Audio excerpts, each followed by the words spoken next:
Well, what do I say?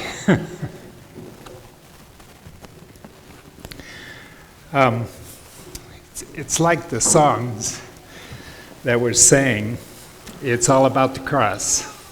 It's all about Jesus.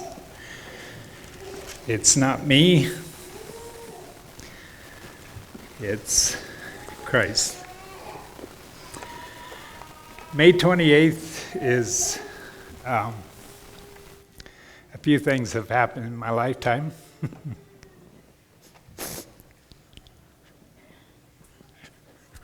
I shouldn't have looked. If I see somebody crying, then I get emotional. I asked my wife to marry me. That was May 28th. And May 27th, 2 years ago, that was 44 years ago, May 28th, 2 years ago, or May 27th, I drove in for my last time running a route. So things have changed in my life. So has it been easy? Has life been what one of the songs, one of the few of the words that were sung in the song was about God's been good all the time. Has He been good all the time? Has He been good to you all the time? What keeps you going when things are tough in your life? Why do you keep serving God when He takes away things in your life that you hold dear to you?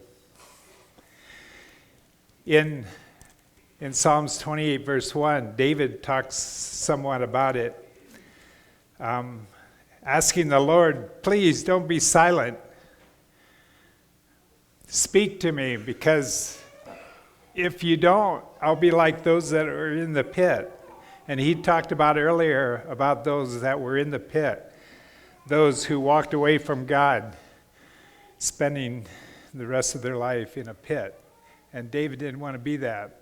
And David mentioned other places, my foot closely slips away because of God not being in our presence. And so I would encourage us to have something to reach forward to. I remember going to Oregon on one of our many trips, and as you're going out through Nebraska, and it goes endless and endless highway, and then you got Wyoming, and it's endless driving. What kept me going? It would have been easy to just say, I'm tired of driving and I'm ready to turn back and go home. But what kept me going was what was at the end of the trip. And that was to be with my wife's family. And getting to be in Oregon for a couple weeks and just enjoying the time there. So I had a purpose in this trip, and that's what kept me going in life, or in my travels. And I would like to encourage you to have a purpose in life. Don't just run your course, and if you get tired, walk away, like so many have. One example I would like to look at is in Genesis chapter 12.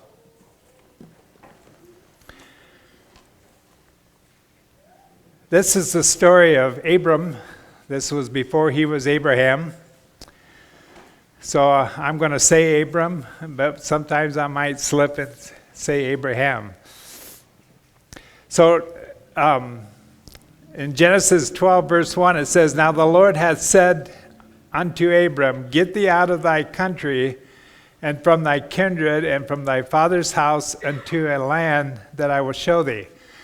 So I would like to go back in Abram's life and see where he was. And Terah would have been Abram's father.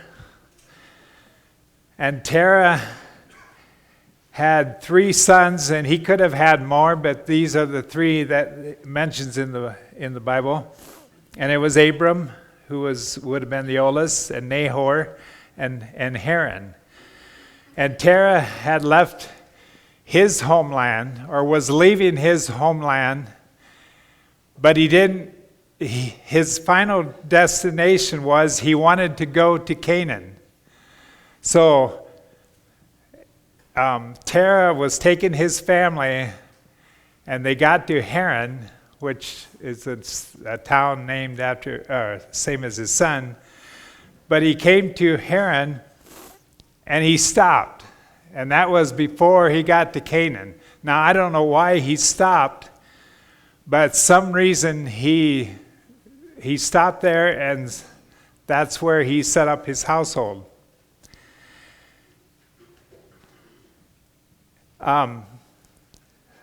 Other interesting things was that Haran, which would have been the father of Lot, and Milcah, which is, those 2 are mentioned in the Bible, and Haran would have been their father. And Haran died at a young age. And we say young age, we think young. I don't know how old he would have been. He could have been 50 and still been young back then. But he passed away, and so Terah was taking the responsibility of these 2 children. And then Lot ended up going with Abram into the new country, which he wasn't supposed to. And then Milcah would have been the wife of Uncle Nahor. So they, and again, I don't know why, but Terah was taking his family out of the Chaldees. Now, what was the Chaldees? What was that country that he was taking his family out of? And we've heard, or I have heard that, they would have served many idols.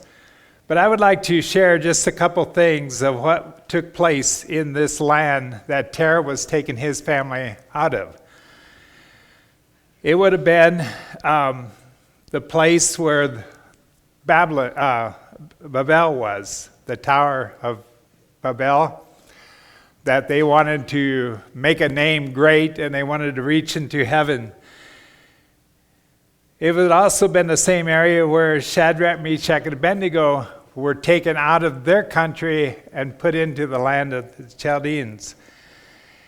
And you had the story of Daniel in the lion's den because of that. We have the story of the 3 in the fiery furnace took place in there. And you've heard the story of the Tower of Nebuchadnezzar and the greatness of Babylon. That's what Terah was taking his family out of, that area. So there was a lot of idol worshiping, and it would have been a good time to leave. But he didn't get all the way to Canaan, and I would assume that probably God stopped him.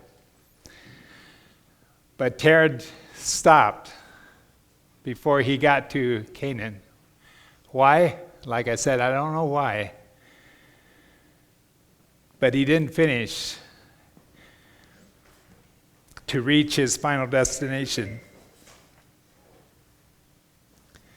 And then this is where God said, Abram, I want you to go into Canaan. So Abram did. He left immediately, and he went. Well, let me read.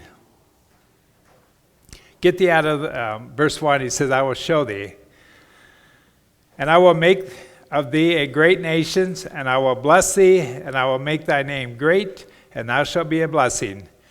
And I will bless them that bless thee, curse him that curseth thee, and in thee all families of the earth be blessed. So Abram departed, as the Lord had spoken unto him, and Lot went with him. And Abram was 75 years old when he departed out of Haran. And Abram took Sarai his wife, and Lot his brother's son, and all the substance that they had gathered, and the souls that they had gotten in Haran. And they went forth unto the land of Canaan. Unto the land of Canaan they came. And Abram passed through the land unto the place of Shechem, unto the plains of Moreh, and the Canaanite was then in the land. And the Lord appeared unto Abram and said, Unto thy seed will I give this land. There builded he an altar unto the Lord who appeared unto him. And he removed from thence unto a mountain of the east of Bethel, and pitched his tent, having Bethel on the west, and Ai on the east, and there he built an altar unto the Lord, and called upon the name of the Lord. And Abram journeyed, going still toward the south. I'm going to stop reading there. God took Abram across. He built an altar in Canaan. Now remember that. And if you read on through the story, you see that as he was in his land, and God had said, I will give all this to you, and you will be blessed, and you will populate it. And God was going to use Abram in a great way. But there was a famine in the land, and Abram had to leave. Now you wonder why. You know, you brought me this far and then you take it away. You caused this famine. I mean, I felt like you was leading me down this path and then you took it from me. You know, there are things you can talk about. You know, you have a vision for something, and God seems to be blessing you in this vision, and then he takes it away from you through death of a loved one, or through fire, or whatever it may be that comes into your path.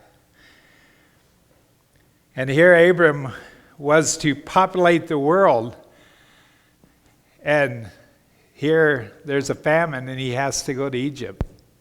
But if you continue with the story, Abram come out of Egypt and went a different path, and he ended up where he built the altar when he went into Canaan. So God used the drought to have Abram seems to circle his property that God said all is yours. And that, to me, is exciting. But when you're in the experience, it's not. So then, God reminded Abram that all this is yours. And Abram says, how can that be? I can't even have children. How are you going to populate this world? Are you going to use my servant Eliezer? God said, no, I'm going to use you. And of course, you know, they took matters in their own hands because God didn't seem to be doing it and caused a lot of grief. So what kept Abraham going? What motivated him to continue on in his path when things didn't seem to go the way he thought it should? What keeps you going in your path, in your Christian walk, when things don't seem to go as you like? You know, and I think of Peter when he was on the boat and it was storming and the waves were high and the wind was blowing and here comes Jesus walking on the water. And Peter says, Lord, if it's you, I'd like to do that. And so Jesus says, come. And Peter did. He walked on the water. But what happened was he took his eyes off of Jesus and focused on his surroundings, and he lost. He started to sink. And I think we do the same thing. We want to focus on Christ, but we take our eyes off of him, and then we run into problems and sink. And Abram did. And then God again tested Abram, says, well, you have your son now go sacrifice him. And Abram did. So what kept Abram going in all this? Well, Abram knew who God was. Abram didn't just know about God, but he knew God as a personal friend, a personal relationship with God. He knew that God was someone he could trust. He knew that God was real. He knew that God created the heavens and the earth, and he put his faith and trust in God. And I trust that we can do the same thing. You know, we can even sit here in the auditorium and say, I believe there's a God, but do we really have faith in him? Are you willing to stay with him through the difficult times? Or do we get distracted along the path and everything looks fearful to us and we sink? And I think that as we were taking the trip to Oregon again, you know, if I had 2 weeks, and if I was go here, and if I was to go there, and my 2 weeks are up, and I'd have to return. Distractions can keep us from that goal. And Abram seemed to appear like whatever came to his mind, he still served his God. So what kept Abram going? What keeps you going? I want to go to Hebrews chapter 11.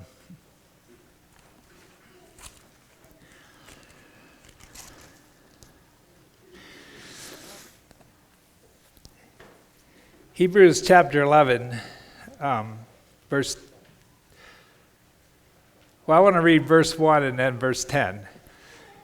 Now faith is the substance of things hoped for, the evidence of things not seen. Then verse 10, I'll read verse 9. So by faith he sojourned in the land of promise, as in a strange country, dwelling in tabernacles with Isaac and Jacob, the heirs with him of the same promise. For he looked for a city which hath foundation, whose builder and maker is God. So what kept him going, Abram going? What was his focus in life? You know, he left not knowing where he was going. Who among us would do that?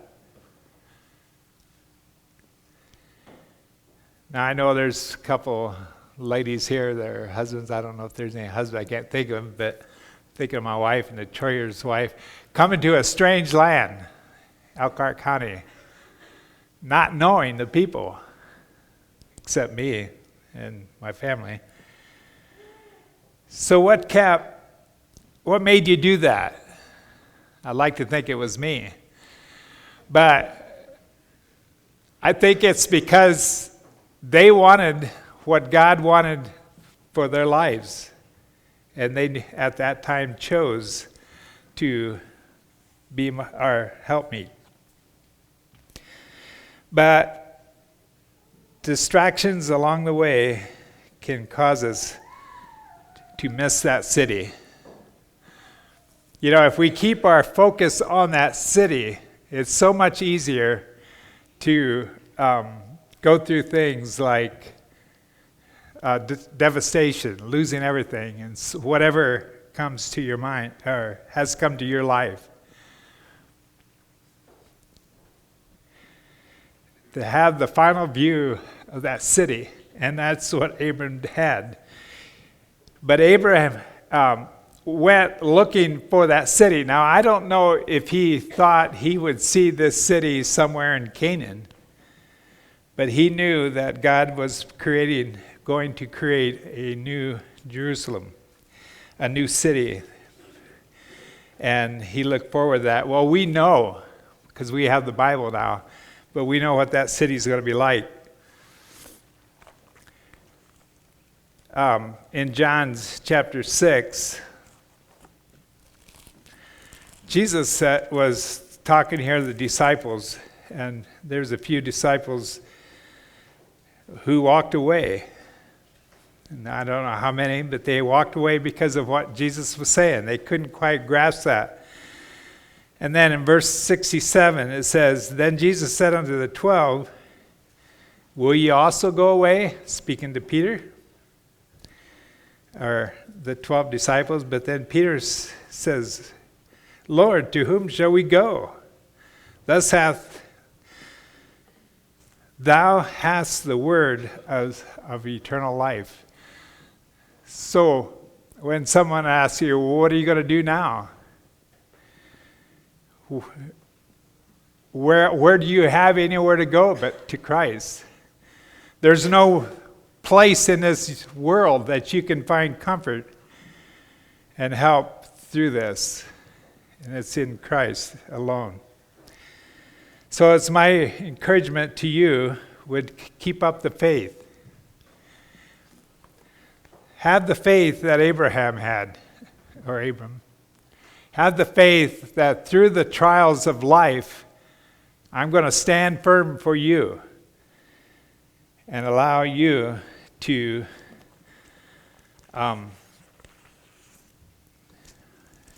fulfill the plan that I created you for. You were just not a number that God's put here and says number 3 trillion, whatever. But he put here for a reason, and that is to serve and glorify him. So he wants you to do that. And so I encourage you to have the faith to do that. I would like to ask Gary to come forward, if you would.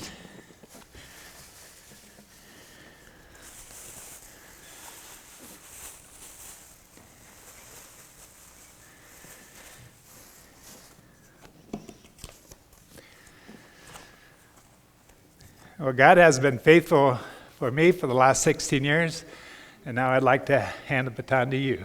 So preach the word, and may the Lord bless you.